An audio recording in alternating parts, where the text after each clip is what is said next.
Olá, muito bom dia para você. Hoje, quinta-feira, 5 de janeiro de 2023. Faça chuva, faça sol, estamos aqui ao vivo, direto dos estúdios da TV Tati, diretamente para você que nos acompanha através da TV ou também do nosso canal da multiplataforma. Quero agradecer a sua companhia que é daqui de Ribeirão Preto, das cidades vizinhas, de Guariba, a gente sempre tem participação, Monte Alto, Jabuticabal e também dos estados brasileiros. Eu estou muito feliz com a repercussão aí do nosso programa no nosso Brasil. Que bom ter você aqui. E agora nós vamos aos destaques do programa desta quinta-feira. Veja só.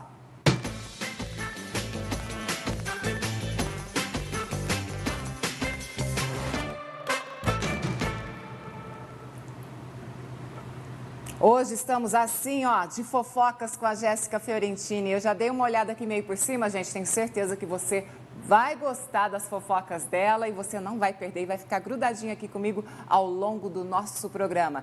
E hoje vamos falar de mulheres na política, representatividade feminina e também qual é o papel da primeira-dama de fato. E mais, vamos falar também, vamos bater um papo com ela, Isa de Carli, ela que é gastróloga e também empreendedora. É uma história de sucesso e de verdadeira inspiração para nós mulheres que somos ou pretendemos ser empreendedoras. E agora eu quero apresentar para vocês nossos convidados que já estão aqui na nossa sala para falar sobre o nosso papel mulher na política e a nossa representatividade e também qual é o papel da primeira-dama. Muito bom dia! Paula Martins da Silva Costa, ela que é advogada e também professora, seja bem-vinda. Obrigada.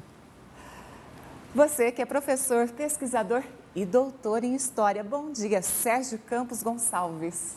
Bom dia. Bom, hoje a gente vai falar sobre essa representatividade, Paula, da mulher na política. Ela deixou de ser apenas, entre aspas, uma cota. Eu posso afirmar que a gente está cada vez mais ativas aí na política? Então, bom dia a todos. Obrigada por essa oportunidade de estar aqui falando com vocês.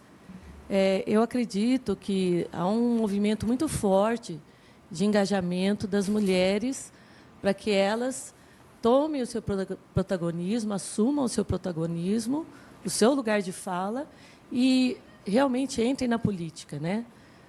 Nós temos cotas, o TSE tem assim elaborado regulamentos, fazendo o máximo possível para que as mulheres ocupem os seus papéis no Brasil, mas ainda é tímida essa participação, né?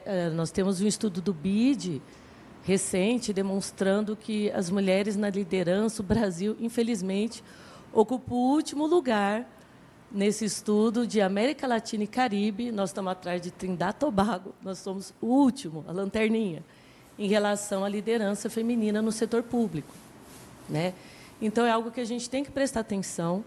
Por quê? Porque é muito importante a questão da diversidade, né? Você ter setores só dominados por homens brancos, né, de uma certa idade, isso traz uma visão restrita de mundo. E a mulher ela é vista como muito mais engajada na questão das funções sociais, educação, saúde, combate à pobreza. E ela tem um papel de uma visão diferente, que tem que ser vista. E esse é um dos objetivos sustentáveis da ONU, objetivo número 5, a igualdade de gênero. Por quê? Porque isso traz desenvolvimento econômico, desenvolvimento do país, desenvolvimento da sociedade. Então, é nesse sentido que é muito importante que as mulheres... Eu sei que a mulher no Brasil ela é muito sobrecarregada, ela tem diversos papéis, ela é a cuidadora universal, né? É filha, é marido, é papel de casa, né? Pais, mães, parentes, sempre, geralmente, a mulher ela ocupa e geralmente é uma função não remunerada, né? Isso que a gente vê, as mulheres elas ocupam a função de cuidadora, que, em regra, não é remunerada.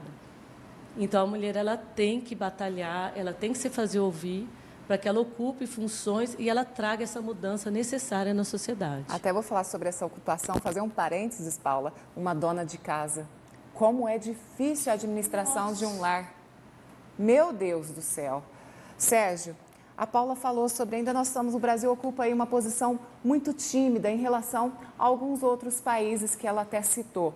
Você, como historiador, ao longo das décadas, ainda a gente, qual que é o nosso caminho? A gente está no caminho certo? Como que faz para a gente sair dessa timidez, dessa representatividade feminina aí na política? Antes de falar do Brasil, em termos globais, nós vemos nos tempos mais recentes a busca por ocupar um lugar de igualdade da mulher. Ela buscou, por exemplo, o empoderamento econômico, o mercado de trabalho, só que a responsabilidade do lar, que é o que vocês estavam falando, a vida doméstica, continuou sendo uma sobrecarga para ela.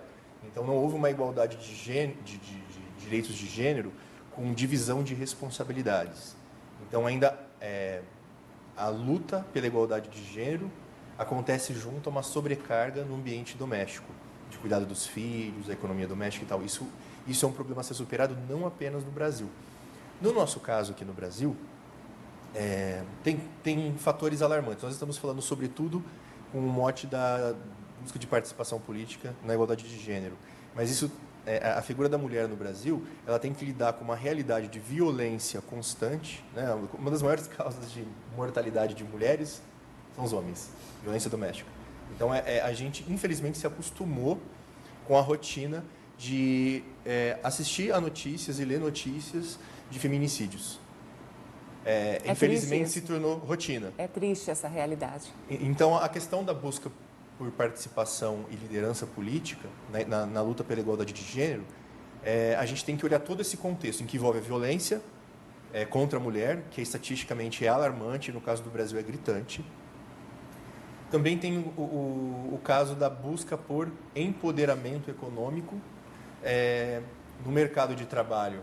Os postos de trabalho que foram conquistados por mulheres, ainda estatisticamente nós observamos que os salários, a média desses salários das mulheres são menores, a média é menor que a dos homens. Então, o cenário é alarmante por vários aspectos. Nós estamos tratando de liderança política e participação política, mas temos que falar da violência, que é o cenário contextual, e do cenário econômico em que a mulher é valorizada menos do que o homem ainda.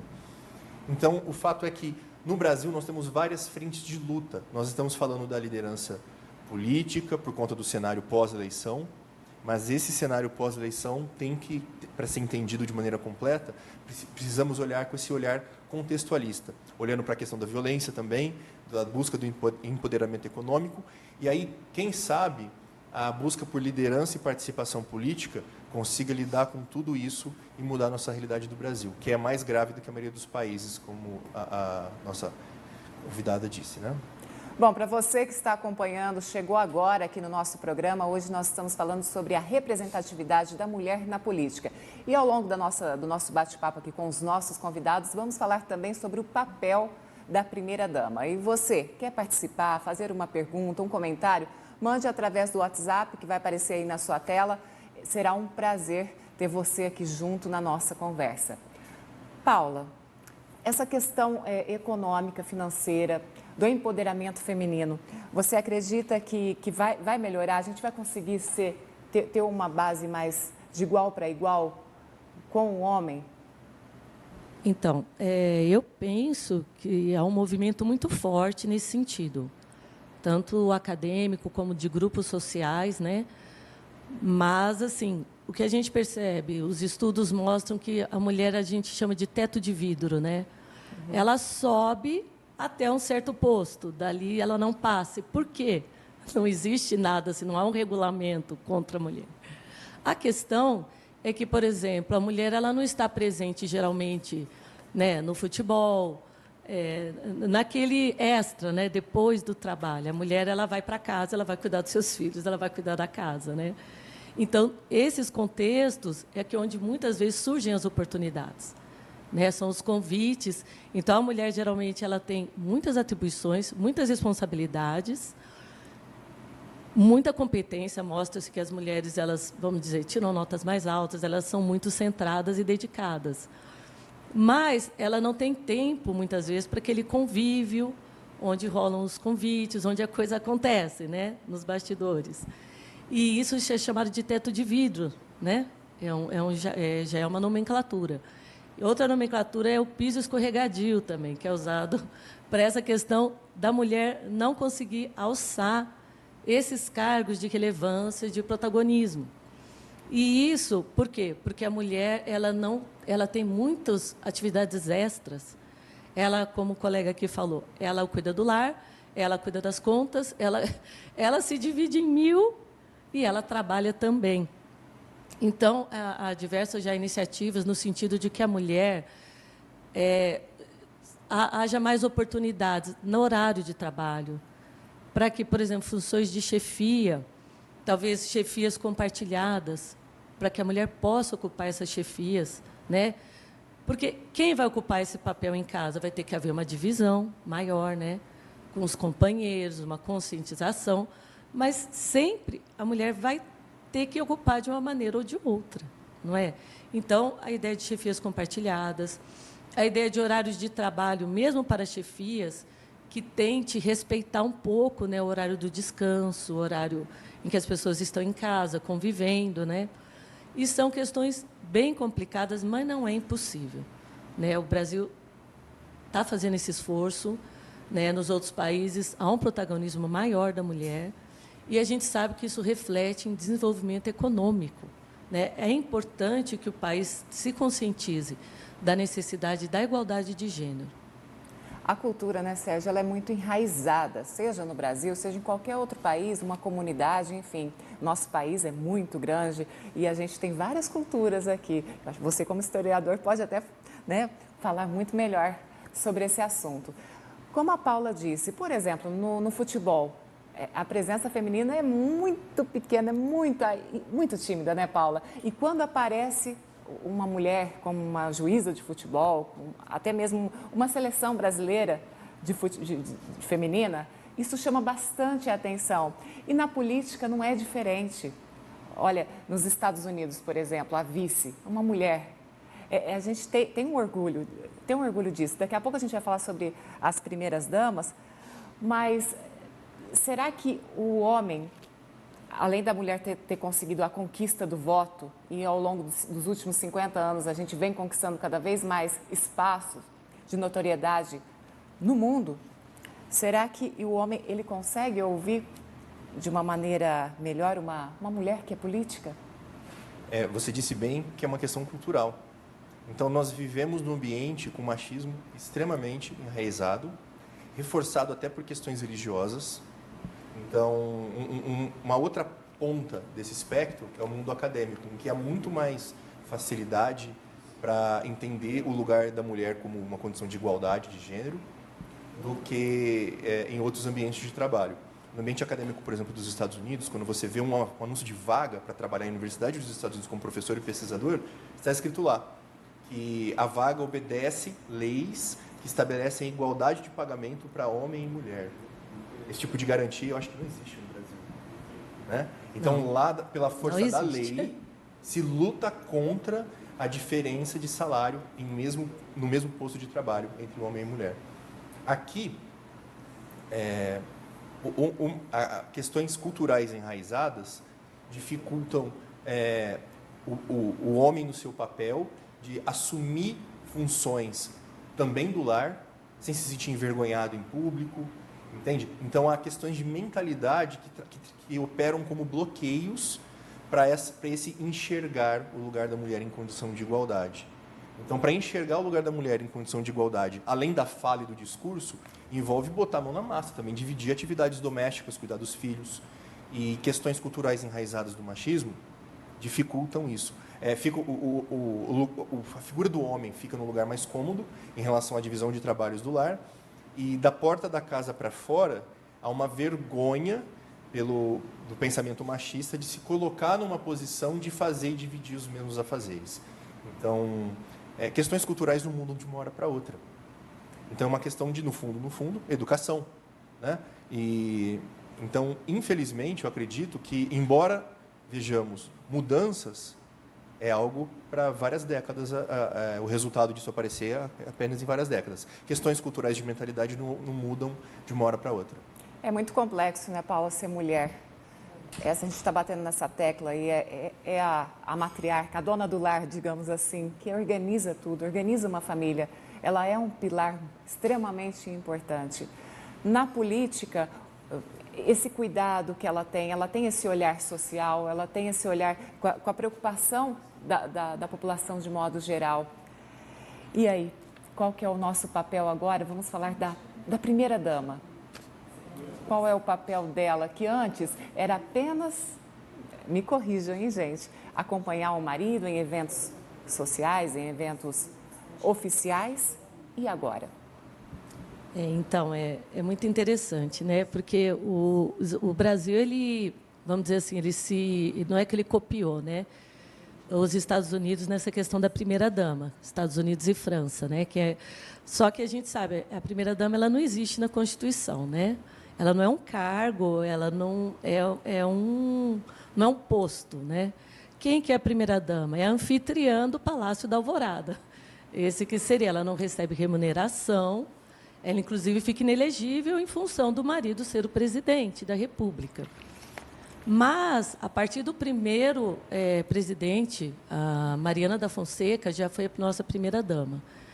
E sempre as mulheres tentando marcar, de alguma maneira, esse papel, né? Eu acho que, no Brasil, a primeira-dama tem um papel relevante. E eu acho que todas as primeiras-damas elas têm lutado para marcar, de alguma forma, o seu protagonismo. Então, por exemplo, Darcy Vargas, a esposa do Getúlio Vargas, foi a mais longeva. Ela lutou muito a favor do assistencialismo. Ela inovou muito no Brasil, o assistencialismo social. Nós temos, por exemplo, a esposa de João Goulart, foi tida na época como uma das 10 mulheres mais bonitas, mais elegantes do mundo. Então, assim, nós temos uma tradição de primeiras damas muito marcantes, né? Temos a Ruth Cardoso, né, em memória, que era não só uma primeira-dama, uma intelectual extremamente respeitada no mundo, né, que fundou um programa, acho que é Comunitas, né, que foi precursor do Bolsa Brasil, do Bolsa Família, né, mulher extremamente marcante. Que tinha outro nome antes do programa, né, que a Ruth encabeçou. Exato. E tivemos agora a nossa última primeira-dama, a Michele Bolsonaro. Ela foi muito marcante na área da pessoa com deficiência, era uma das causas que ela abraçou, né? Sara Kubitschek foi uma mulher extremamente marcante também. Então, eu acho assim, elas foram evoluindo esse papel para que não fosse só... Porque qual seria a ideia da primeira-dama? Porque o presidente, né, não dá conta de todos os eventos. Então, ela seria, no início, aquela mulher que substituiria o presidente em eventos sociais e anfitriando o Palácio da Alvorada. Não, as nossas primeiras damas são muito mais do que isso. Elas marcaram, né, a posição. E agora, a Janja, aí, há 3 dias, né, primeira-dama, também já dando o seu recado, falando que quer ressignificar o papel de primeira-dama, uma socióloga, né, uma mulher acadêmica também, uma mulher de um protagonismo, de um engajamento muito marcante. E ela fala que vai defender muito os direitos das minorias, né? Então, você vê que tem tudo a ver com os objetivos da ONU de desenvolvimento, né, sustentável, né, a Agenda de 2030. E a gente vê assim, que acho que nós vamos entrar numa era de prosperidade, eu acredito. Acho que tudo está indicando isso, né? Com muita luta, porque o Brasil tem, né, como o nosso colega falou, uma cultura, né, que a gente precisa mexer. Tudo isso tem que ser por meio de conscientização, né? Programas de conscientização, para que as pessoas mudem a mentalidade, né? E eu acho que já há um esforço muito grande nesse sentido, eu acredito nisso. Sérgio, a Paula citou 3 grandes nomes aí da história, né, como primeira-dama. Darcy Vargas, Sara Kubitschek, Ruth Cardoso. Elas realmente marcaram as suas épocas e perduram até hoje. Ela citou a Janja, que é ressignificar o papel da primeira-dama. Você, como historiador, o que significa isso? Com o tempo, houve um enraizamento do que seria a figura da primeira-dama, como a Paula vinha dizendo aqui. Então, esse lugar social da figura já existe. Então, há uma expectativa de como a primeira-dama vai se portar, por exemplo.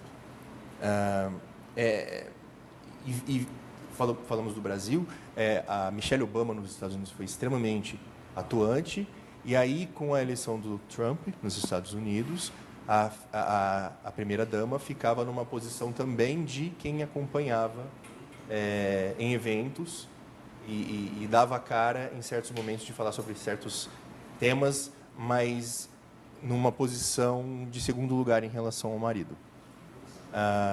Eu não diria que foi muito diferente do que foi a última primeira-dama acompanhando o Bolsonaro, né, que estava se ocupando de certas atividades, usando sua posição em favor de certas causas, mas aparecia não numa posição de liderança no cenário político, mas uma posição de participação junto ao marido.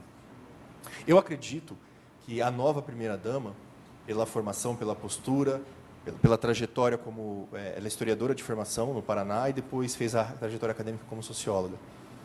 Eu acredito que ela vai buscar essa ressignificação da posição de primeira-dama, como ela mesma disse, retomando uma posição que não seja apenas de participação em segundo plano, mas de liderança em primeiro plano, utilizando a força dessa posição de primeira-dama, que já existe enraizada, em favor de uma busca por igualdade de gênero. É isso que eu acredito que ela deve fazer.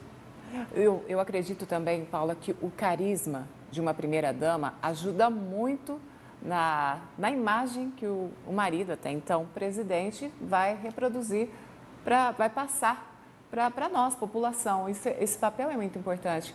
O Sérgio deu o exemplo agora do Donald Trump nos Estados Unidos, do Bolsonaro aqui. As primeiras-damas, elas apareciam mais em eventos sociais, ali do lado dos seus esposos, aí falavam alguma coisa, enfim, de uma forma até talvez leviana da minha parte. Será que isso tem a ver com o marido que não deixava muito virar uma postura dela como primeira-dama das duas, em ser mais efetiva? Então, aí é uma conjectura que eu não teria condições de fazer, né? A gente vê que a Janja, ela tomou um protagonismo até na própria campanha presidencial, né? A gente percebeu isso, é uma mulher extremamente engajada, né, nas causas sociais, de minorias, de igualdade de gênero. E ela mesma tem dito que vai, como o colega falou, ressignificar esse papel de primeira-dama, né? Então, a gente não sabe se é uma questão que a pessoa tem essa vocação, esse ímpeto, ou se é uma conjectura. É claro, o casal sempre se organiza, cada casal se organiza de uma maneira, né? E eu estava até lembrando aqui uma coisa que eu gostaria de comentar, como você vê que o Brasil tem primeiras-damas marcantes. Nair Tefé foi primeira-dama no século passado. Ela foi a primeira mulher caricaturista do mundo. A primeira mulher a fazer caricaturas. Ela era uma artista, uma pianista, uma pessoa assim, né, extremamente marcante. Então, eu acho assim que dentro do seu contexto, porque tudo é contextualizado, né, nós temos assim um histórico de primeiras-damas, sempre uma figura disruptiva que traz algo de novo, né?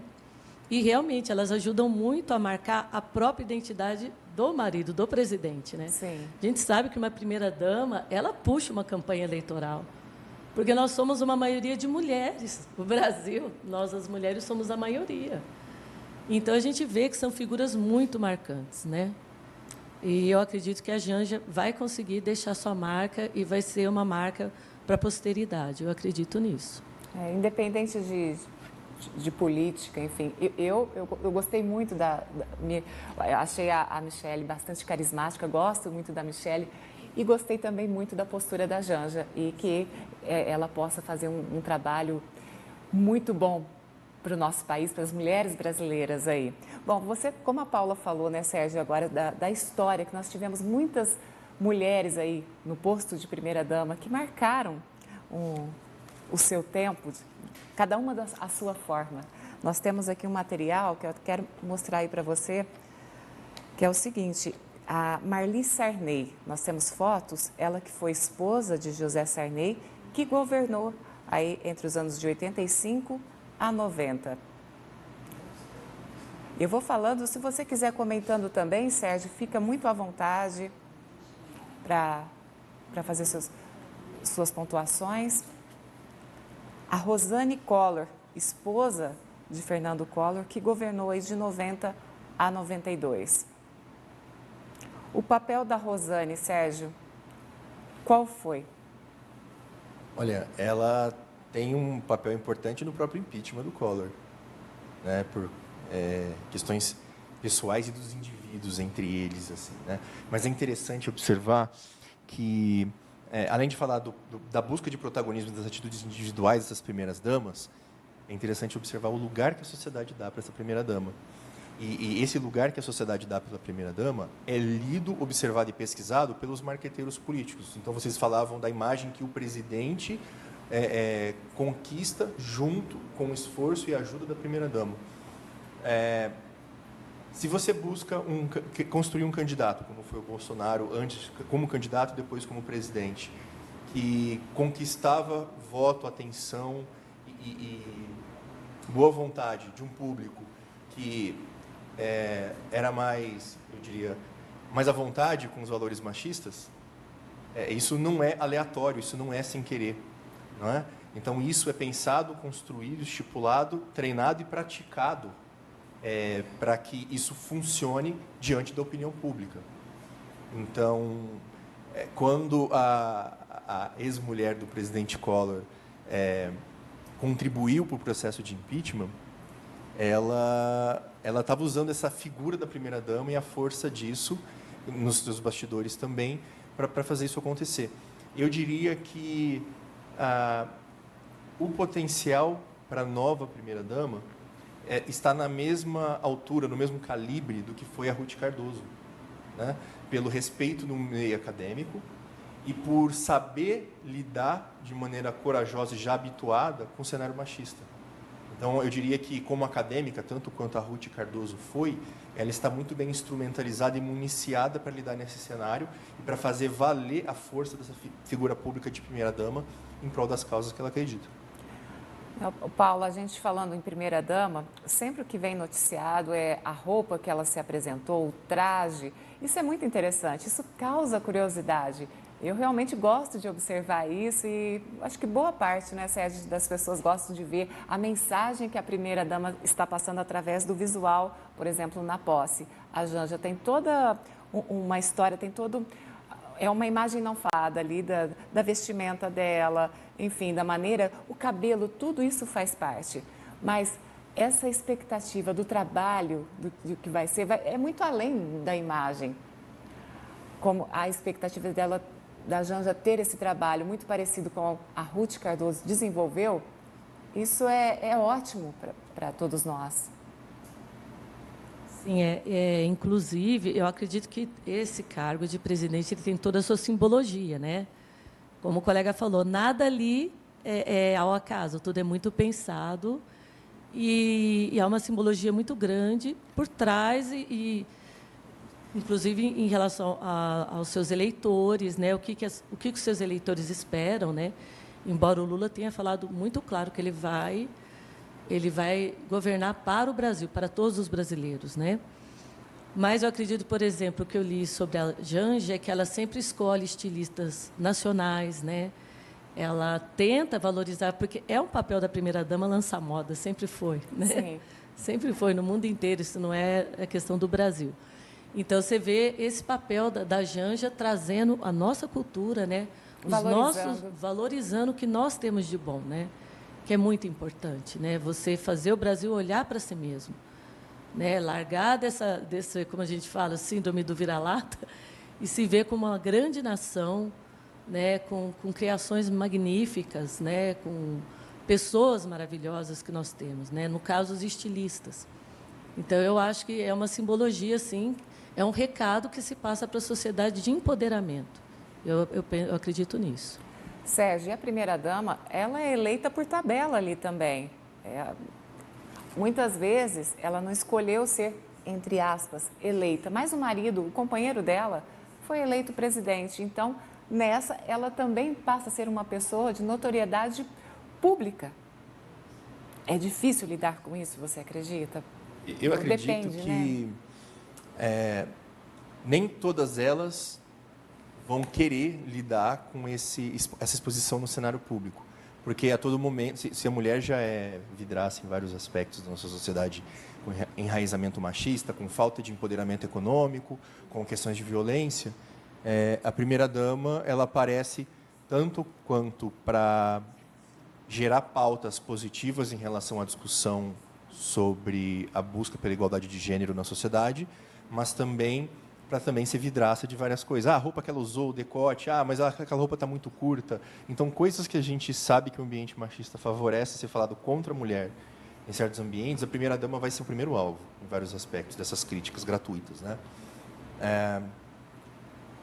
Eu diria que... Sabe o que falta um pouco? O papel do homem entender o lugar da mulher e respeitar. Então, quando eu digo que é muito fácil fazer o discurso, mas sem arregaçar as mangas e fazer a sua parte, talvez essa pequena revolução comece no ambiente doméstico, né? Fazendo uma gestão compartilhada do lar, no sentido de também arregaçar as mangas e lavar a louça, lavar a roupa, participar da vida dos filhos, da educação. Então, eu acredito que a figura da primeira-dama, ela, num ambiente em que a sociedade precisa dessas figuras de representatividade, para que as pessoas tenham modelos de comportamento, eu acredito que a figura da primeira-dama pode ser uma contribuição interessante, não apenas para a busca do espaço de liderança das mulheres, não apenas de participação, mas também de liderança, mas também como um símbolo importante para a mudança cultural, nesse cenário importante de machismo enraizado, eu torço para que a figura da primeira-dama seja muito bem aproveitada como um mote, como um motivo para a mudança, também nessa questão da mentalidade dos homens. A gente vai continuando aqui, falando aí sobre, ao longo de todos esses anos, as primeiras damas. Bom, a gente teve o governo do Itamar Franco, mas na situação ele era divorciado, portanto não tivemos a primeira-dama. Ruth Cardoso, voltamos a falar sobre ela, esposa de Fernando Henrique, que governou aí de 95 a 2003. Sérgio, fique à vontade para falarmos mais um pouco desse papel da Ruth Cardoso, que foi extremamente importante aí para todos nós, para todo o nosso país.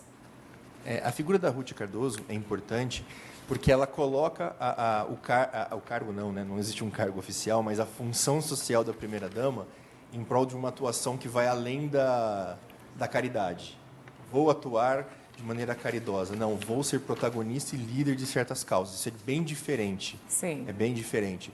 E ela já tinha um reconhecimento acadêmico importante, mas quando ela foi colocada como primeira-dama, ela se instrumentalizou melhor, ela teve mais vias de acesso para fazer valer certas causas. E o reconhecimento internacional que ela tem até hoje é muito importante.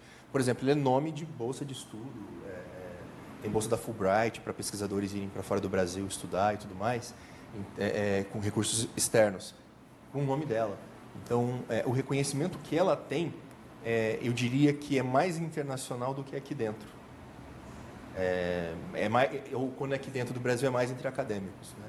Então, a figura da primeira-dama no Brasil, como alguém extremamente atuante como liderança, eu diria que nos tempos mais recentes foi muito bem ocupado por ela, a Ruth Cardoso. É muito bom esse reconhecimento internacional, mas aqui no Brasil, poderia sair desse ambiente acadêmico e toda a população ter essa valorização, esse olhar muito mais positivo para Ruth Cardoso, ser mais até popular, né? Todas as benfeitorias que ela fez ao longo da história para nós. Bom, a gente vai continuando aqui. A Marisa Letícia, que foi esposa aí do Lula, que governou no período aí de 2003 a 2011. O que você tem a dizer, Sérgio, sobre a posição aí, o papel? Eu diria que ela ocupou a posição e figura social da primeira-dama de maneira... Eu acho que a Janja vai ser ainda mais atuante pela própria trajetória que ela já tinha. Já vinha atuando, né? Mas em causas sociais e tudo mais. Eu acredito que a antiga esposa do Lula, falecida, ela ocupou o lugar de primeira-dama demonstrando atividades parecidas em termos de busca de participação e liderança, de um jeito bastante importante. É interessante observar que infelizmente, se repetiu o fato da primeira-dama ser colocada como vitrine para pedradas, né, nas gestões do Lula. Então, muitos comentários não apenas contra a diversidade, mas também uma questão de gênero contra a mulher. A figura da mulher sendo atacada por meio da figura da primeira-dama na época das primeiras gestões do Lula. Eu acho que tudo isso é sintomático para esse diagnóstico de algo que nós precisamos mudar e melhorar. Paula, muito se falou também, quando o Bolsonaro foi eleito, do papel da Michelle. Tinha essa expectativa que era relativamente alta sobre o papel dela, quanto sendo ali primeira-dama. E talvez não conseguiu desenvolver tanto quanto era essa expectativa do povo brasileiro, embora ela tenha feito muitas coisas relevantes.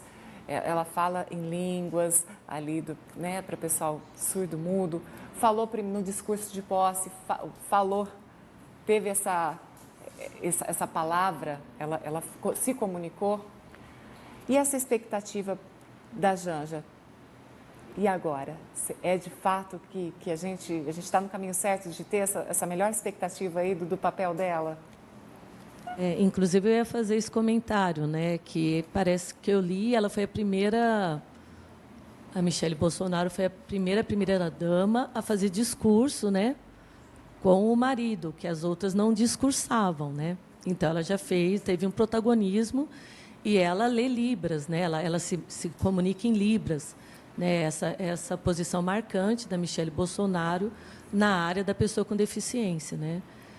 Realmente ela teve um protagonismo nessa área e, assim, é sempre um papel difícil. Como nós sabemos, o papel da mulher no Brasil é um papel muito difícil, né? Por tudo isso que nós estamos comentando aqui, a questão do machismo enraizado, das oportunidades, né? Até você não sabe até onde você pode ir, imagina, no lugar de primeira-dama, né? Até onde eu posso ir dentro dessa cultura brasileira que eu não vá chocar, que eu não vá criar um problema, né, eleitoral. Então, não é fácil uma mulher se posicionar nesse país, né? Talvez no mundo, mas eu acho que o Brasil, como o colega aqui, né, o outro convidado repetiu, deixou bem claro, é um país ainda que precisa rever os seus conceitos, né? Essa questão da primeira-dama, das mulheres sermos vidraça, né? É repetitivo na nossa história, como a gente fala. Um filho deu certo, nossa, você deu sorte. O filho deu errado, é culpa da mãe. Né? É lamentável então, isso. É assim que a sociedade brasileira Paula. ainda, né, tá evoluindo, a gente percebe, né? Os pais estão querendo participar, né, da criação dos filhos, é uma geração nova, né? Mas eu acho que é um piso escorregadio, é difícil para a mulher ali se movimentar. E a gente sabe que tudo isso é feito em campanhas, saber como o eleitorado vai reagir. Então, tudo é muito pensado, né? Realmente o presidente da República, gente. Né? Não é fácil, um país de mais de 200 milhões, né? Um continente, o Brasil é um continente. Então, acho que tudo isso é muito bem pensado para que não haja, né, não acabe atrapalhando, né? Então, eu acho que não é fácil o papel da primeira-dama, né? Não é fácil e a gente não sabe até onde ela pode chegar, né? Sem causar um ruído numa sociedade machista. Sim. Bom, daqui a pouco a gente retoma o nosso bate-papo aqui com os nossos convidados sobre o papel da primeira-dama. E quando é a primeira-ministra, no caso da Alemanha, é uma mulher, como é que chama o marido dela nessa situação, hein? Tem essa curiosidade? E ainda hoje nós vamos falar sobre empreendedorismo feminino. Não saia daí, volto em instantes.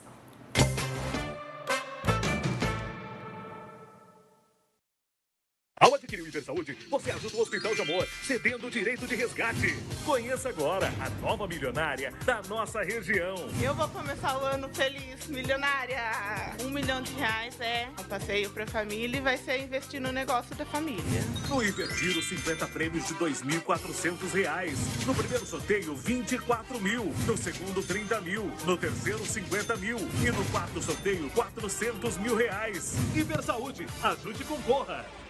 Tá Tá na cabeça de todo mundo. Cola Zé, Cola Paulo, Cola Rei, Cola Maria, todos juntos com o Salve Maria. Colecione com o Savenhago, lindo conjunto de facas importadas. Quanto mais selos, mais desconto. E centenas de ofertas na loja toda. Alcatra com maminha, R$ 39,90. Peito de frango, Copacol, no Sabe Ganhe, R$ 9,90. Costelinha suína, R$ 18,90. Patinho, R$ 32,90. Coxa e sobrecoxa, Copacol, R$ 8,90. Savenhago, compre, colecione e vem pro Save Mania. Na Claro, você faz o seu verão do seu jeito. Descansando, vendo séries, jogando online com os amigos ou curtindo sua internet em casa. E pra ficar melhor, só com Claro Net Virtua. São 500 mega de internet por apenas R$ 99,90 por um mês do Multimais. Aproveite, ligue 0800 720 1234 ou acesse claro.com.br/verão. Ultra velocidade e estabilidade para você curtir e fazer o seu verão. Claro, você merece o novo. Confira condições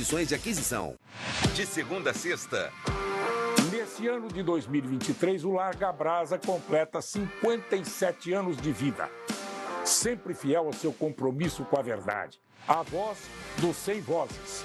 Principalmente uma trincheira democrática. Das 10h30 às 11h30. Morandini Larga Brasa. Larga Brasa, com Antônio Carlos Morandini. De segunda a sexta, às 10h30 da manhã. Na TV Tati, sua TV, nossa cidade. Brasilidade na palma da mão. Já está disponível o novo aplicativo da Nova Brasil. As músicas e o jornalismo da Nova Brasil para você ouvir onde e quando quiser. E ainda, cultura brasileira, promoções e muito mais. Aplicativo Nova Brasil, disponível para os sistemas Android e iOS. Baixe ou atualize. Nova Brasil, mais moderna, mais brasileira. Nova Brasil.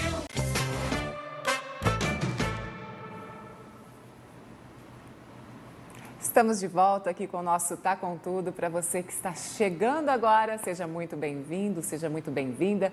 Hoje estamos falando da representatividade feminina na política e também sobre o papel da primeira-dama.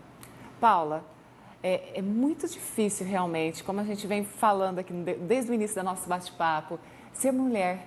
E o duro é quando vem um preconceito de uma outra mulher, sabe? Não aceitar. Porque você tem que ter um desenvolvimento intelectual, tem que cuidar da aparência, cuidar da mente, do espírito, da casa. Gente, é muito atribulada a vida de uma mulher.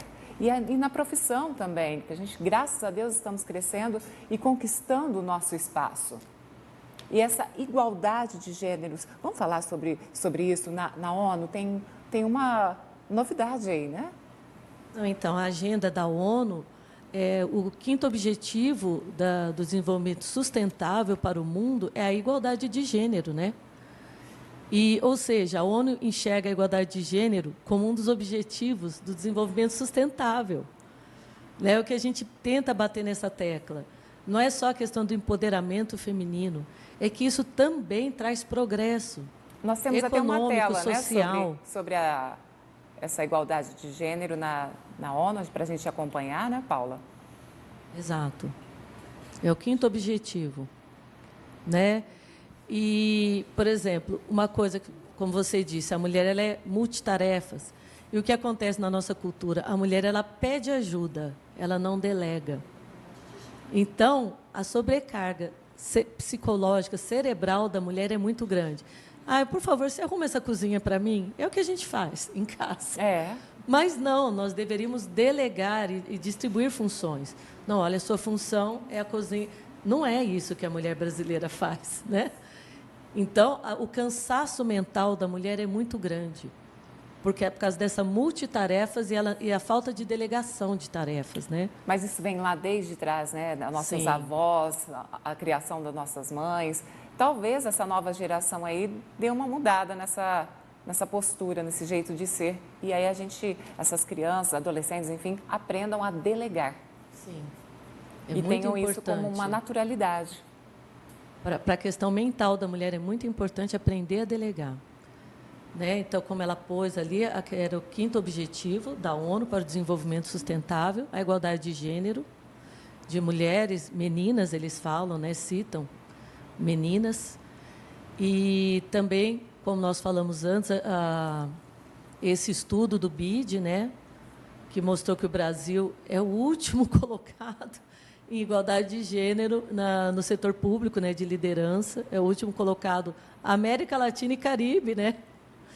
Então, assim, nós temos que trabalhar bastante, né? E esse trabalho ele tem que ser muito de conscientização, de mudança de postura, também de regulamentação, de legislação, por meio de ações afirmativas, né? Porque no mundo inteiro você combate a desigualdade de gênero com ações afirmativas, com lei, né? Porque esse espaço não vai se abrir instantaneamente, né?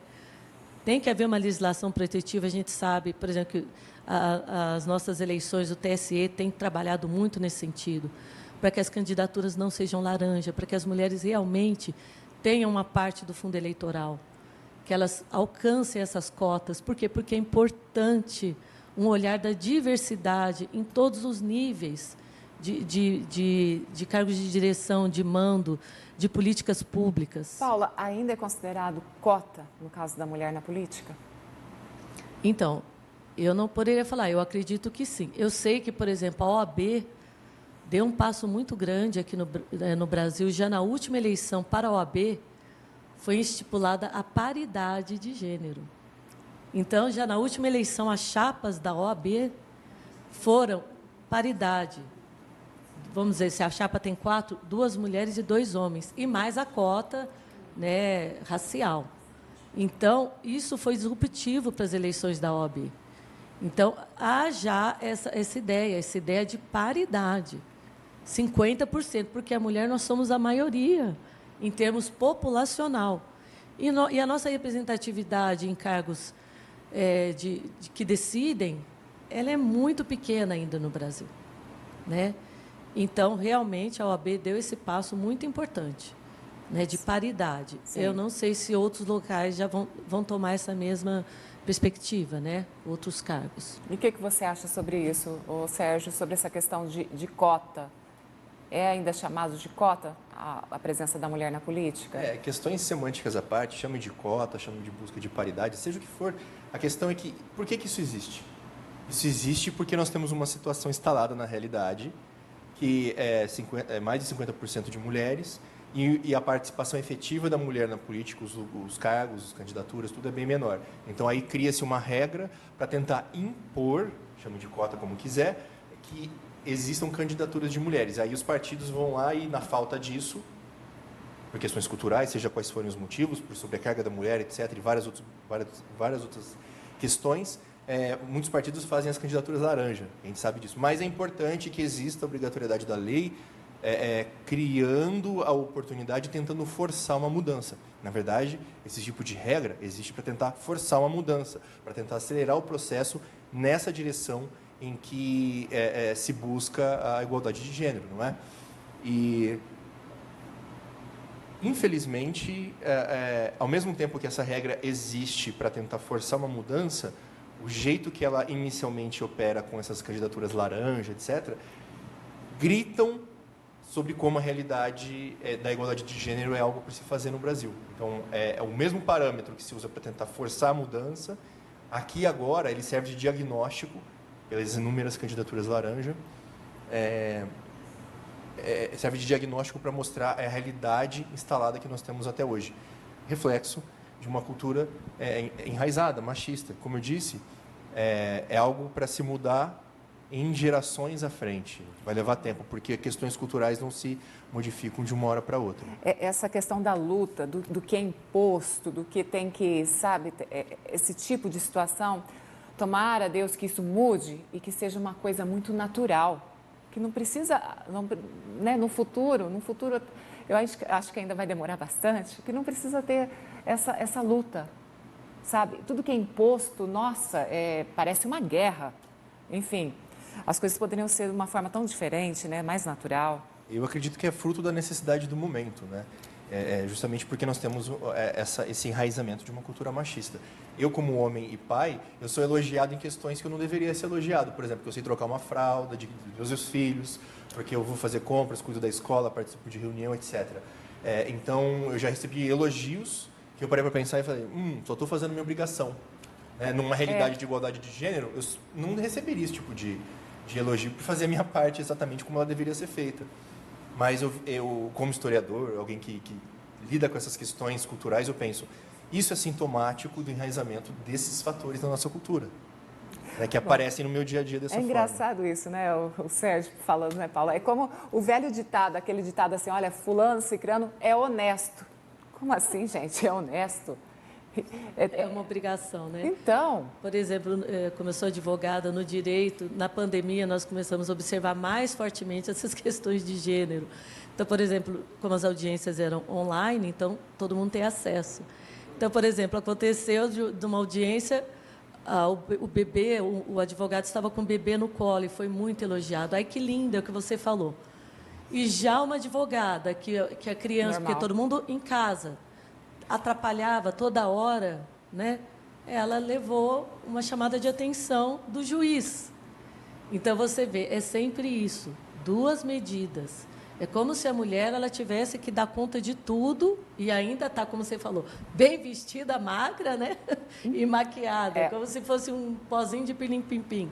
Não é assim, a realidade ela não é essa. Nós temos filhos, né? Nós temos demandas muito, muito fortes. Então, eu até elogio aqui o colega, né? Eu, como mulher, elogio, e eu acho que o caminho é esse, é um caminho de... Vai ter que ser feito, como você falou, infelizmente, deveria ser natural, mas não é. Então, por isso, tem que ser feita conscientização. Nós somos, acho que, se eu não me engano, o primeiro país do mundo em feminicídio. Se não é o primeiro, é um dos primeiros, né? Então, assim, as estatísticas brasileiras são muito tristes. Certo? E nós precisamos realmente evoluir nessa pauta por meio de legislação, né? Às vezes, não, é muito pesada essa legislação. Sim, para mudar uma cultura, né? Não é fácil. Então, tem que ser feito, assim, ações afirmativas, cotas, se for o caso, paridade, forçar, mesmo que no começo, como o colega falou, haja candidaturas laranjas, toda essa mudança vai ser natural nas próximas gerações, mas agora, infelizmente, não é fácil fazer essa mudança, não. É verdade, Paulo. Para mudar crenças dentro do ambiente familiar já é complicadíssimo, né? Às vezes passa de geração para geração e ainda aquelas crenças que atrapalham o desenvolvimento ainda perduram por ali. Eu também elogio você, Sérgio, pela sua sensibilidade de falar, poxa, o ato de acompanhar, de trocar a fralda do filho, de acompanhar na escola numa reunião, é algo natural. Deveria ser normal.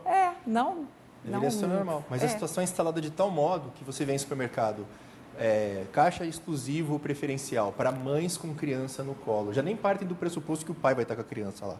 A placa só diz a mãe com a criança no colo. Então, nós vivemos uma situação de extremo enraizamento da cultura machista. Sim. Bom, agora falando sobre... Vamos falar um pouquinho de polêmica? Vamos colocar a pimentinha aqui no nosso bate-papo. Infidelidade entre um presidente e uma primeira-dama.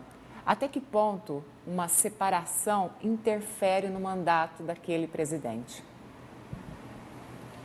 Bom, esse é um cenário mais especulativo do que um diagnóstico de algo que aconteceu, né?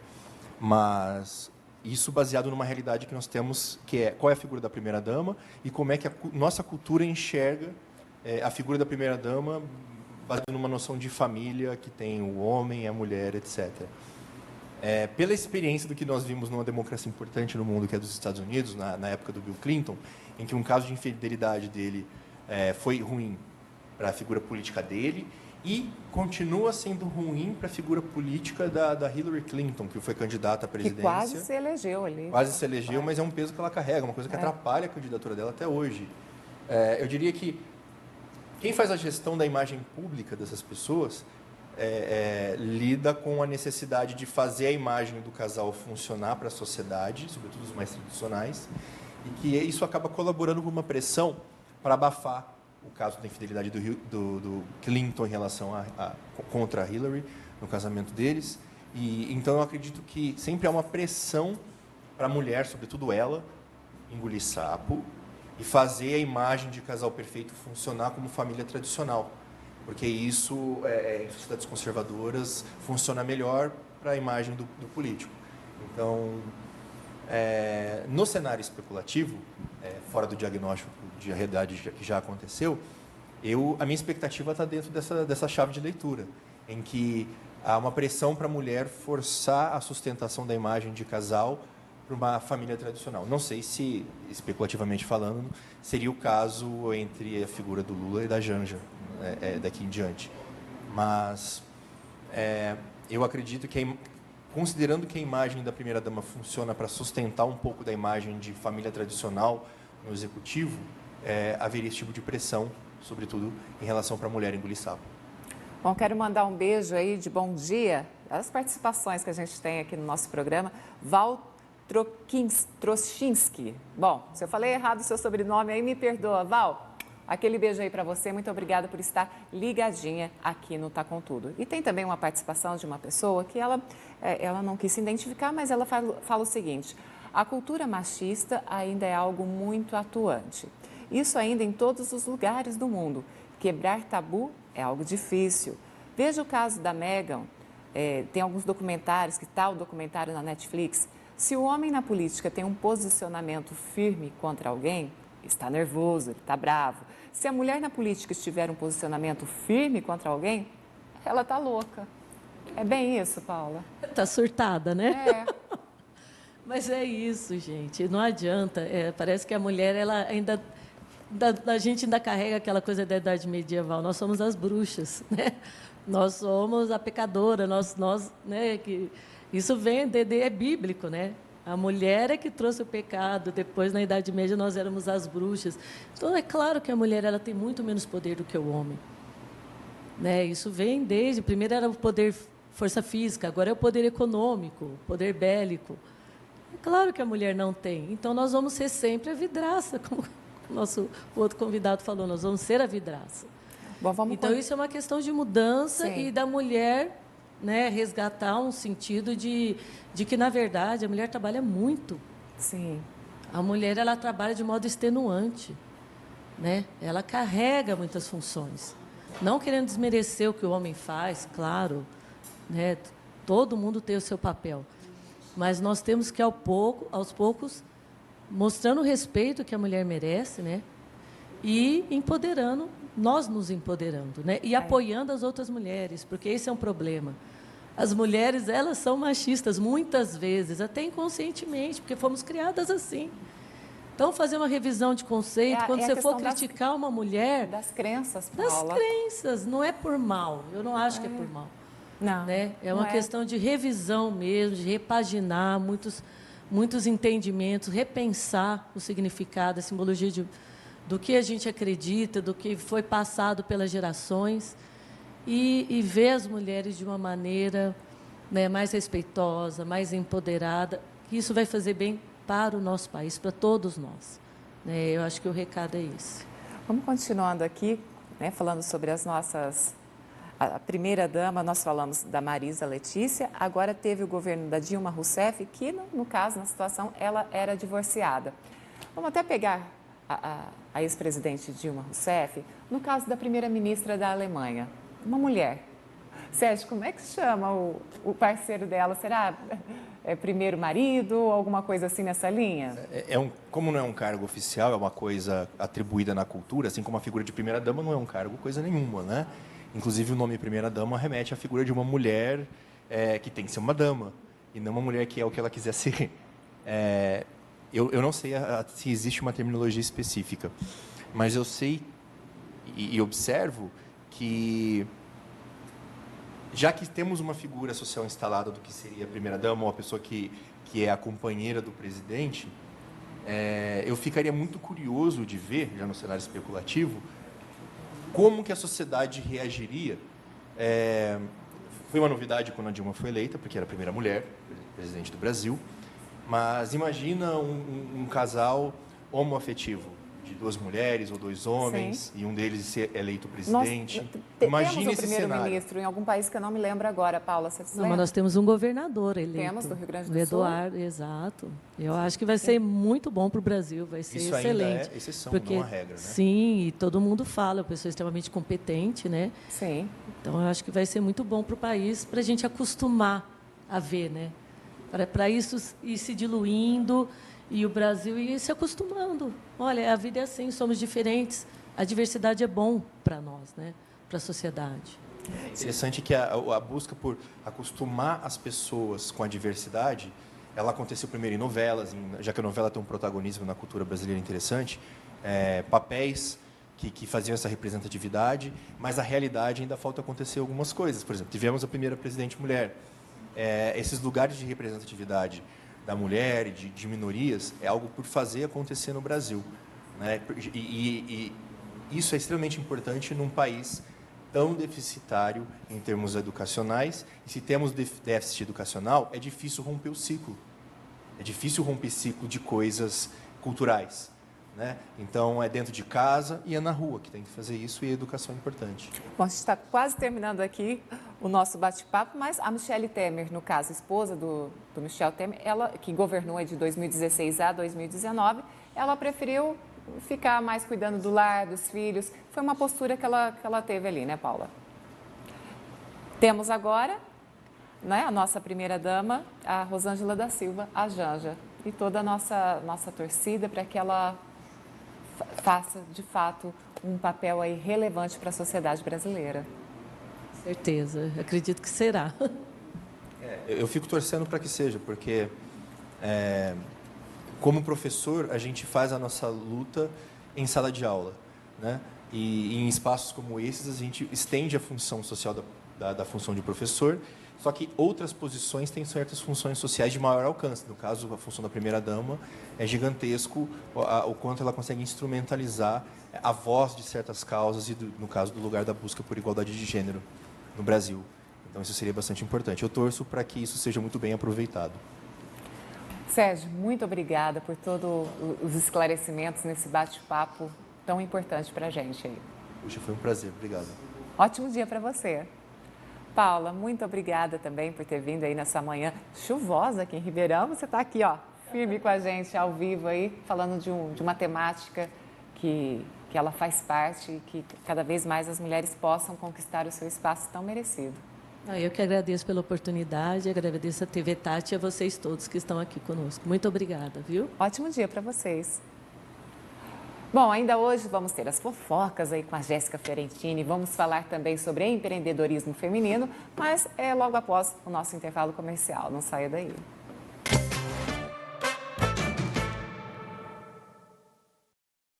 Brasilidade na palma da mão. Já está disponível o novo aplicativo da Nova Brasil.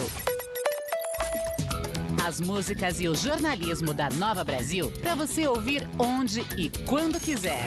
E ainda, cultura brasileira, promoções e muito mais. Aplicativo Nova Brasil, disponível para os sistemas Android e iOS.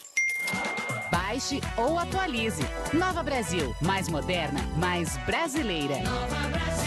Tá na cabeça de todo mundo. Cola Zé, Cola Paulo, Cola Rei, Cola Maria. todos juntos com o Salve Maria. Colecione com o Savenhago, lindo conjunto de facas importadas. Quanto mais selos, mais desconto. E centenas de ofertas na loja toda. Alcatra com maminha, R$ 39,90. Peito de frango, Copacol, no Sabe Ganhe, R$ 9,90. Costelinha suína, R$ 18,90. Patinho, R$ 32,90. Coxa e sobrecoxa, Copacol, R$ 8,90. Savenhago, compre, colecione e vem pro Save Mania. Quer informação atualizada, conteúdo de credibilidade e sem pagar nada? Então acesse tati.com.br e fique por dentro de tudo o que acontece em Ribeirão e região. Notícias, política, esporte, economia, a opinião dos colunistas e muita prestação de serviço. É a notícia em primeira mão, para você conferir quando quiser, a qualquer hora no seu dia a dia e onde estiver. Tudo ao alcance de um clique. tati.com.br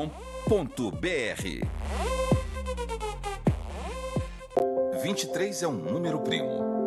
Números primos são aqueles maiores que 1 e divididos por eles mesmos. Portanto, primordiais. Para os incas, 23 é o melhor número do mundo. Maias, mesopotâmicos e egípcios os consideram um número da sorte.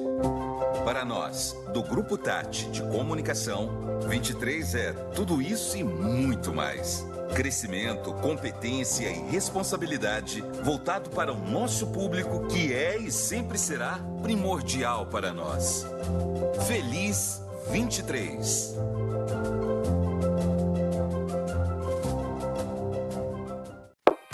Quer informação atualizada, conteúdo de credibilidade e sem pagar nada? Então acesse tati.com.br e fique por dentro de tudo o que acontece em Ribeirão e região. Notícias, política, esporte, economia, a opinião dos colunistas e muita prestação de serviço. É a notícia em primeira mão, para você conferir quando quiser, a qualquer hora no seu dia a dia e onde estiver. Tudo ao alcance de um clique. tati.com.br. Brasilidade na palma da mão. Já está disponível o novo aplicativo da Nova Brasil. As músicas e o jornalismo da Nova Brasil para você ouvir onde e quando quiser.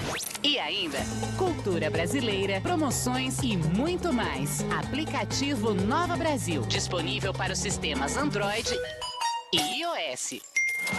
Baixe ou atualize. Nova Brasil, mais moderna, mais brasileira. Nova Brasil.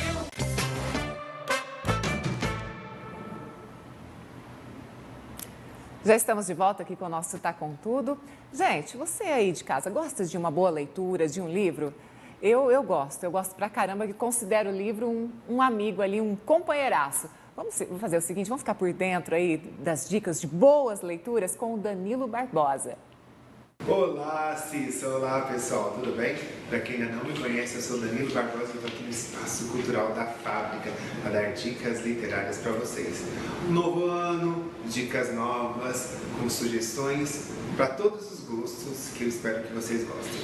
Minha primeira indicação é o Plantador de Abóboras, do Luiz Cardoso, que está sendo considerado um dos livros que vão chamar a atenção do pessoal para a cena literária deste ano. É um escritor de língua portuguesa e ele vai contar, através de fatos e relatos, 100 anos de história do Timor-Leste, através de retratos fantásticos, de dramas e de romances, conta a história de um povo como muitos poucos fizeram até hoje. Minha segunda indicação, para quem gosta de romances, de histórias que mexem com o coração, é Os 100 Anos de Leni e Margot, da Marianne Cronin, que é a história da Leni, que ela tem 17 anos, ela está no hospital com uma doença que dá poucos dias de vida para ela. E nesse hospital ela conhece a Margot, uma senhora de 83 anos, e quando elas veem que juntas elas vão fazer 100 anos de idade, elas resolvem fazer uma exposição no hospital de pinturas, com coisas que as duas mais amam na vida. Emoção garantida, com certeza. E minha última indicação é Frida Kahlo em Casa, da Suzane Barbesatti. Para quem gosta desta mulher, desse ícone maravilhoso chamado Frida Kahlo, é um pouquinho de histórias, imagens de como eram as coisas na vida particular da Frida. Então, quem quiser conhecer um pouquinho mais da mulher Frida, esse livro é uma dica ótima. Espero que vocês tenham gostado e até mais. Obrigada, Danilo. Realmente, aí uma excelente dica. A Frida é um ícone e é muito interessante saber um pouquinho mais as curiosidades a respeito da vida dela. E agora, aqui comigo, quero convidá-la, chamá-la para o nosso bate-papo aqui. Muito bom dia, Isa de Carli. É de Carli ou Carli? Como que fala o seu sobrenome, Isa? É Isa de Carli. Isa de Carli, você que é gastróloga, tem pós-gestão de qualidade e segurança do alimento e também é embaixadora de Santa Catarina em gastronomia. Você fala de que cidade de Santa Catarina? Bom, primeiramente, bom dia. É um prazer estar contigo. E eu falo de Joaçaba, Santa Catarina. É o oeste catarinense, meio oeste. Um beijo para todo mundo aí de Santa Catarina. Muito obrigada pelo carinho, por acompanhar aí o nosso programa. Bom, Isa, você tem uma história inspiradora de empreendedorismo para nós, mulheres. Eu gostaria que você realmente falasse e desse todas as dicas para quem já é empreendedor ou para quem está realmente com essa força de vontade de mudar esse ano aí de 2023 para o empreendedorismo, para o negócio próprio. Sim. A minha história começou muito cedo, né? Eu comecei a gastronomia com 7 anos. E não foi pelo amor, né? Foi pela dor. Onde meu pai teve um AVC com 46 anos. E ali eu comecei a ver minha mãe dando as instruções com as panelinhas de alumínio, né? Pequenininha, fazendo as comidas sem sal. E ali, criança, e eu adorava brincar de casinha, né? Que toda menina gosta. E foi ali o começo da minha história. Nessa época, 50 anos que... Nessa época você tinha quantos anos? Para poder entender bem a sua história. Nessa época que o seu pai, infelizmente, sofreu um AVC, você tinha mais ou menos aí quantos anos? Você se recorda? 7 anos. Bem criança. Então, eu vendo minha mãe fazendo a comidinha, eu queria fazer também, picar, enfim. Por isso que eu acho muito interessante toda mãe deixar fazer florescer o talento na criança, né? Seja qual for. Isa, o empreendedorismo... E ali começou o empreendedorismo, né? Para a mulher, os negócios para a mulher de modo geral, é ainda muito difícil? É muito difícil, porque ao passar do tempo, claro, eu sempre gostei de cozinhar, né? Com 22 anos eu casei, fiquei 30 anos casada e só cuidei de casa, né? Eu era uma dona de casa e criei 3 filhos. Mas eu vi o empreendedorismo florescia muito dentro de mim, né? Então, eu deixei um casamento de 30 anos para empreender, para estudar e empreender. Então, acho muito interessante a mulher fazer o que ela sente, né, no coração. Isa, esse espírito empreendedor já nasce com a gente ou é algo que uma ferramenta aí que a gente pode aprender? Eu acho que tem o talento também, né? Eu acho que a gente já tem um dom, que a gente vem com a malinha pronta. Eu penso assim, mas você pode desenvolver. Qualquer pessoa pode ser o que ela quiser, desde que tenha visão e comprometimento. Comprometimento, ele é bem-vindo em todas as áreas das nossas vidas. Ô Isa, eu quero fazer um comentário com você. Eu sei que você tem uma cafeteria e eu adoro a cuca, que é um doce tão tradicional aí de Santa Catarina. Então, essa combinação de um cafezinho bem gostoso com uma cuca, hein? Cai bem. E o interessante é que essa cuca, ela foi para... Eu sou autora de receitas em 5 grupos mundiais. Então, eu ganhei uma certificação que começou pela cuca. Eu invento receitas. E essa receita eu fiz uma cuca com broto de alfafa. E é muito interessante porque foi para a Indonésia e o pessoal, nossa, amou. E eu tenho na minha cafeteria de broto de alfafa. Nossa, bem diferente. Muito diferente. E que prazer, né? Que privilégio, que gostoso saber que uma brasileira aí, ó, a sua receita foi para o mundo. O pessoal aí deve ter o maior orgulho de você, hein? Então, essa receita, ela ganhou a certificação. E a focaccia italiana também é da minha autoria, onde ela é a estrela da minha cafeteria, só presto café aqui em Joaçaba. Ela ganhou a certificação, muito bom. Isso para mim e para as mulheres, né? Sair de Joaçaba, do meio oeste, e ter essa certificação. Cafeteria, eu observo, por exemplo, a gente tem um país vizinho aqui, né? Buenos Aires, na Argentina. A cada esquina ali da quadra do quarteirão tem uma cafeteria. E eu adoraria ter uma dessa, uma cafeteria pequenininha, bem aconchegante. Você é dona de uma, tem uma cafeteria, Isa. É um mercado promissor aqui no Brasil? Eu vejo que sim, porque eu sou pioneira no novo conceito de franquias. Eu estou desenvolvendo agora a franquia em 3 países e 2 nacionais. Franquia como pioneira de trabalhar sozinha. Eu sou proprietária da cafeteria e domino a cafeteria, só eu não tenho funcionários. Então, eu sou pioneira dentro de uma franquia onde resultou esse conceito de você trazer o financeiro para si próprio. Como que é trabalhar, você não tem funcionário, como é que funciona isso? Então, eu entro 7 horas da manhã na minha cafeteria, eu fico o dia todo, saio às 18h30, à noite eu não trabalho, mas estou vindo com uma novidade aí, de choperia, Richesse Coffee Beer, então vai ser muito bacana, né? Mas a tarefa do desempenho do dia a dia, eu consigo assimilar toda ela, porque minha cafeteria, ela trabalha com qualidade e não quantidade. Bom, eu vi aqui que você tem também uma empresa, um portal de eventos e notícias. Isa, quanta coisa, como é que você tem tempo? E eu faço toda a produção, tudo que eu tenho aqui na minha cafeteria, eu que faço.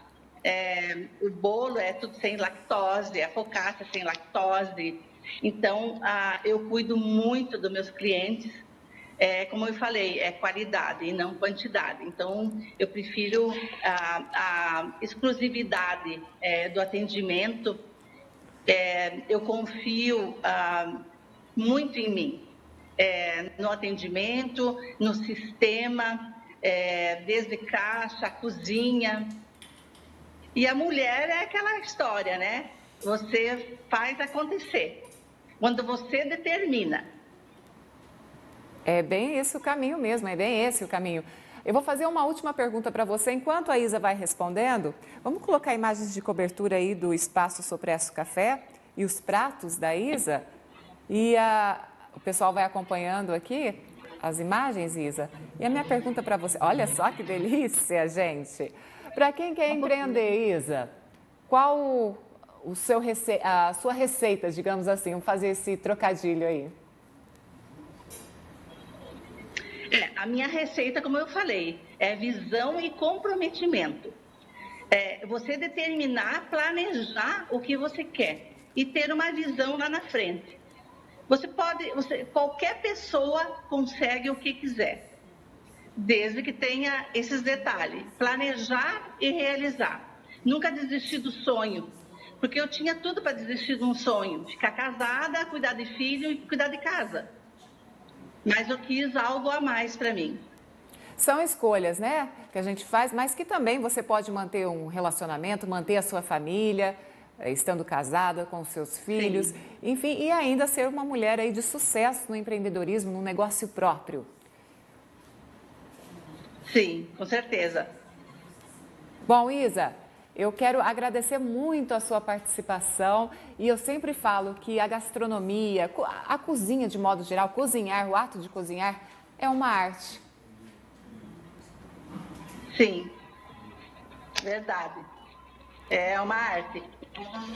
Olha, eu espero um dia... Desculpa que chegou o cliente aqui. Então tá, então corre lá atender. Isa, faz o seguinte, eu quero um dia ir até a sua cidade. Pode continuar. Eu quero ir até a sua cidade ainda, conhecer, tomar um cafezinho e experimentar essa cuca de alfafa, é isso? Broto de alfafa. Eu quero provar e eu vou aí um dia, viu? Então, eu tenho... Muito obrigada. Bem, sim. Logo eu vou estar com o meu portal também, o portal Isa de Carli Eventos e Notícias, onde o portal vem para realizar eventos. Eu quero resgatar desde o baile de debutantes, os jantares, temático para casais.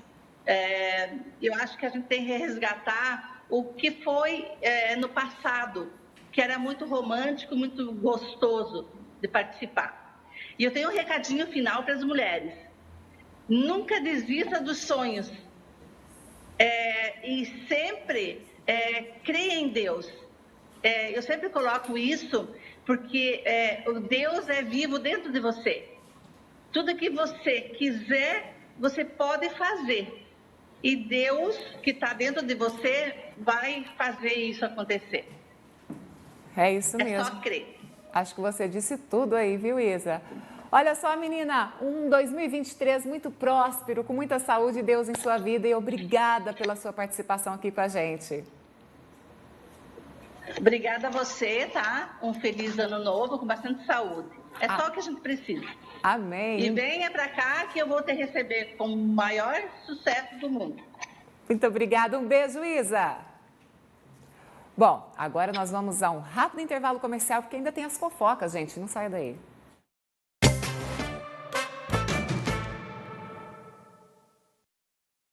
Apivida e Notre Dame Intermédica, 2 gigantes da saúde brasileira se uniram. E a gente gosta tanto desse país que espalhou medicina e odontologia de qualidade por todas as regiões. Com a maior rede própria de atendimento do Brasil.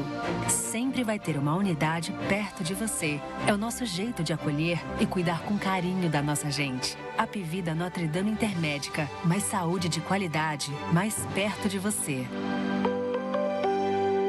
Ao adquirir o Hipersaúde, você ajuda o Hospital de Amor, cedendo o direito de resgate. Conheça agora a nova milionária da nossa região. Eu vou começar o ano feliz, milionária. R$1 milhão um passeio para a família e vai ser investir no negócio da família. No Hipergiro, 50 prêmios de R$2.400. No primeiro sorteio, 24 mil. No segundo, 30 mil. No terceiro, 50 mil. E no quarto sorteio, R$400 mil. Hipersaúde, ajude e concorra.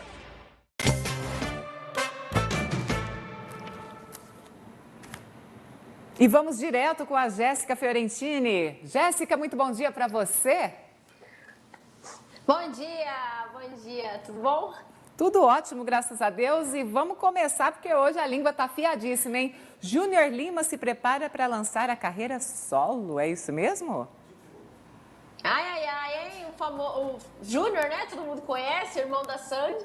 Agora vai se lançar aí carreira solo. O que será que vai virar, hein? Será que vai dar bom? Sei não, hein? Gente, Jéssica, eu tô olhando essa próxima notícia aqui. Teve cantora que cometeu uma gafe daquelas, hein? A Mari Fernandes. Nossa, eu senti uma vergonha alheia quando eu vi o vídeo. Bom, coitada, né? Fiquei com dó depois. O que aconteceu? Ela tava ali no palco, né, dançando. Aí ela chegou para um rapaz que é intérprete, né, de Libra. Ela achou que o rapaz estava fazendo dancinha do TikTok. Ela chegou perto dele e começou a imitar ele, achando que era dancinha de TikTok. Mas, na verdade, ele estava fazendo, né, ali a linguagem de Libras. Ai, que vergonha alheira, meu Deus do céu. Ai. Bom, e tem famosas curtindo as férias na França. Juliette, Anitta, Boca Rosa, foram tudo pra neve aí pra curtir o começo do ano, todas juntas. Imagina aí, o que será que elas falaram, qual será que foi os assuntos dela, né? E Juliette aí saiu do Big Brother já brilhando, né? Agora só dinheiro. Falando ainda na Juliette, eu vi hoje cedo, né? Parece que foi negado o registro dela de atriz. Não sei, eu não aprofundei, eu só li e fui passando as notícias. Você sabe disso, Jéssica? Da Juliette? Não cheguei a ver. Provavelmente, será que ela não fez teatro? Às vezes ela não foi aprovada, né? Não sei o que aconteceu. Bom, e tem fã aí que tatuou o rosto da série Wandinha, foi isso que viralizou na internet? Nossa! Olha aí. Exatamente, fizeram uma tatuagem pra Wandinha, mas coitada, né? Não foi no bom profissional, porque olha só o que saiu. Totalmente diferente. Que tatuagem horrível. Bom, ontem aqui no programa nós falamos sobre remoção de tatuagem, né? De repente, mais pra frente, talvez seja o caso, não sei. Ou vai saber também, a pessoa às vezes adorou. Meu irmão já removeu uma tatuagem em Ribeirão, ele tava fazendo os procedimentos. Ele falou que dói, hein? Mas dói mais pra fazer. Você tem tatuagem, Dói Jéssica? mais do que fazer. Você tem alguma tatuagem ou não? Não tenho, nada. Eu tenho medo de fazer e me arrepender depois. Dizem que dói mais a remoção do que o fazer a tatuagem. Bom, eu também não tenho, não sei. O meu irmão falou que viu estrela, viu na hora de tirar. Ele fez, acho que 10 sessões para tirar a tatuagem. Falou que, olha, é um sofrimento total para tirar. E quem viu estrela também é o Gil do Vigor na hora de pagar a passagem, já que ele retornou aí para os Estados Unidos, né? Se tá caro para ele, você imagina para mim, né? Ele vai para Califórnia para continuar a fazer o PhD, né, dele, que ele passou. Só que ele tava reclamando que tava 27 mil a passagem só para ir. É um baita dinheiro aí. Não tá fácil para ninguém. Não tá fácil para ninguém mesmo, não. E a influencer, a Ingrid O'Hara, é assim que se pronuncia o sobrenome dela? Isso.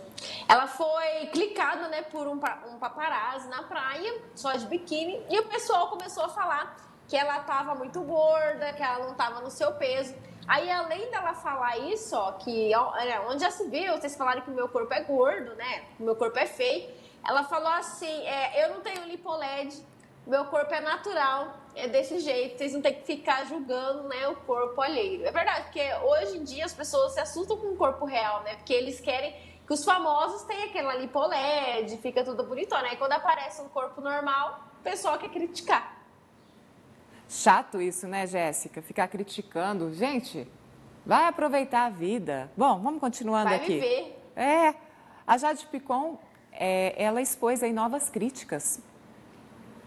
Sim, eu falei, né? Uma vez eu falei aqui, se todos os famosos expor todos os haters que jogam neles, eu acho que isso não ia ter mais. Agora, dessa vez, ela colocou uma pessoa que ficava tudo criticando o que ela fazia, criticava até o colar, criticou até as pernas dela na academia, e ela falou, gente, eu acho que essa pessoa só quer me desejar o mal, mas eu desejo bem pra ela. Bom, parece que tem novidade boa aí no cinema para os fãs de Harry Potter. Olha só, para quem gosta do Harry Potter, vai ser lançado mais 7 filmes do Harry Potter, com novos atores, com novas histórias. Agora eu tô curiosa. Eu espero que eles façam uma coisa boa para que não estrague, né, o Harry Potter. Porque quando eles mexem muito, eles acabam estragando. Tomara que não estraga. Eu não sou muito fã de Harry Potter, mas quem vai ficar aí esperando. É um presente, hein? Para quem gosta e acompanha aí a saga de Harry Potter, olha só, 7 novos filmes. Que bom, boa notícia. Vamos ver, eu tô curiosa para saber quem que vai ser os atores, né, que vai fazer. Bom, você vai ficando aí por dentro, já vai mexendo seus pauzinhos para trazer aqui em primeira mão para a gente as notícias, hein? Bom, e o Messi, Jéssica? O Messi retornou lá ao time francês e foi recebido em grande estilo. Mais do que merecido, né? Ele foi aí, foi recebido com uma salva de palmas, olha só, todo feliz. Mais do que merecido, né? É isso mesmo. Eu gosto dele, acho ele bem carismático, assim, pelo que a gente acompanha na mídia, né? Na verdade, eu torci pra ele na Copa, não foi nem pela Argentina, né? Foi pra ele. Eu brinco ele que ele é bonzinho, eu gosto dele. O Messi, ele teve esse poder de fazer os brasileiros torcerem pela Argentina. E para a Argentina, onde já se viu a gente torcer para a Argentina. Foi ótimo, mas ele juntou aí muitos brasileiros para torcer para a Argentina. Foi uma alegria. Jéssica, muito obrigada. Até amanhã. Até amanhã. Amanhã eu volto com uma lista enorme de fofocas de novo. A gente espera aqui, e amanhã sextou, hein? Sextou. Nossa Senhora, amanhã é para fechar a semana. Um beijo para você. Beijo, até amanhã. Bom, e para você que acompanhou o nosso Tá Com Tudo desta quinta-feira, muito obrigada aí pelo carinho da sua companhia, da sua audiência. Eu vou ficando por aqui. Um ótimo e próspero dia para você e para toda a sua família. E até amanhã, se Deus quiser. Aquele beijo, ó. Tchau.